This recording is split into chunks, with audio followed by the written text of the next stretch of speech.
104.9 Sunshine FM, Tracy, and I can say the Big D. Welcome, Big D. Thanks for joining us. Oh, traffic. Where is your note? I've been asking for your note all night. Oh, well, I had an important meeting that I had to get to, so I had to do that, and then traffic and everything else. It's okay because we've had a couple of ladies on already tonight, and we've held up. We've done well for you. Good for you.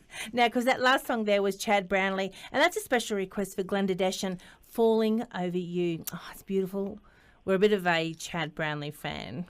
Yes, I saw you had a little bit of a collection of Chad Brownlee's music, and then saw the bit of a rave there from Glenda saying how much she liked it. So very nice. But I tell you what, someone else that we like, we've been following them for some time now, is a great duo around the place called The Long and the Short of It. Now, people that have been listeners for some time or follow us around or on the website, they'll know things and they'll see Patsy and Dave and a fantastic, great harmonies, great singers. And as I said, we've been following, and it's a pleasure to welcome them to 104.9 for the very first time. It is. And welcome, Patsy and Dave. Welcome. Oh, wow. Thank you very much, Tracy and Darren. You've got to move in closer to the mic there, Dave. I'm moving in. He's moving in. He's moving in. I don't know. He knows his place, Patsy. It's okay. Don't get too close. He's got to sit on my lap for this interview.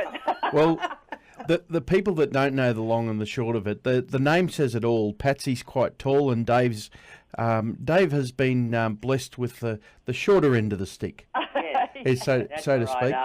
I was quite intimidated when Patsy first asked me to sing a duet with her. I looked up and I went, "Wow." Yeah. I think he said a bit more. I don't know about that. But you know what? You only grew till you were perfect, and that was it. That's it. Yes. That's all you needed.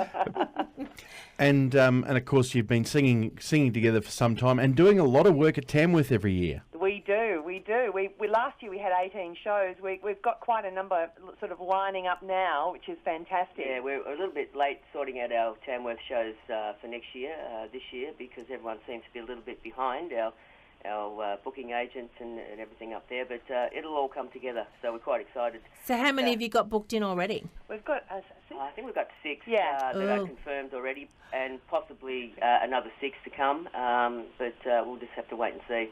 Now, guys, I've been watching because I love watching the videos as well, and because I think film clips are a big part of the music industry now. When it's like you need to release a single, you have to have that film clip out. But I just love the film clip for Latter Day Cowboy. Oh, I'm so pleased. Thank you so much. It is so refreshing to see a different, and to see a bit of Australia too. Please tell our listeners who haven't seen it all about it. Oh, well, it was wonderful. We went up to Charters Towers in North Queensland to film that, and we had the best reception from the locals. It was just extraordinary. Yeah, we were lucky to actually find a guy in Charters Towers that had the biggest herd of Texas Longhorn cattle in Australia.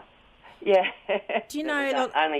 Too happy to let us come up there and film on his property and actually be a part of the video clip. So he's the granddaddy on the Latter Day Cowboy, and he features, and he's actually got, by the way, Tracy, he's got JR there, who's got I think he's got the Guinness Book record for the longest longhorn with the longest horn. So we were fine company. You're not wrong. But I tell you, the pictures that came off that film clip as well, you could just take them straight, straight and hang them on your walls. They are absolutely amazing. So whoever your photographer was, who was your photographers and who did the film clip? Well, it was the guys that did it for us, Rick Dunlop, Rick from Immersion, and Sharon. Rick and Sharon from Immersion. They were the ones that did the photography and also did the video clip for us.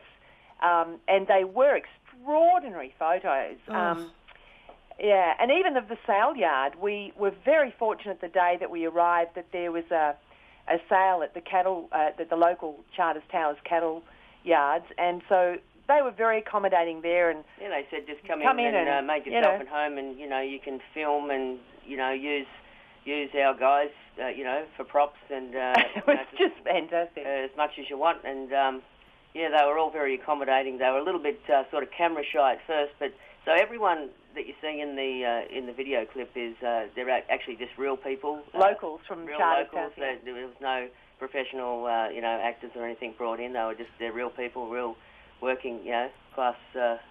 Fantastic. I imagine it's something that the bush could do with a shot in the arm too for tourism, considering how bad the drought's been out there in those sort of ways, that people say you should go out there and see what goes on at a sale yard or something like that. Oh, it was amazing. We were just amazed. The only place we weren't allowed in, of course, was all the quarantine animals, because they were sort of heading overseas.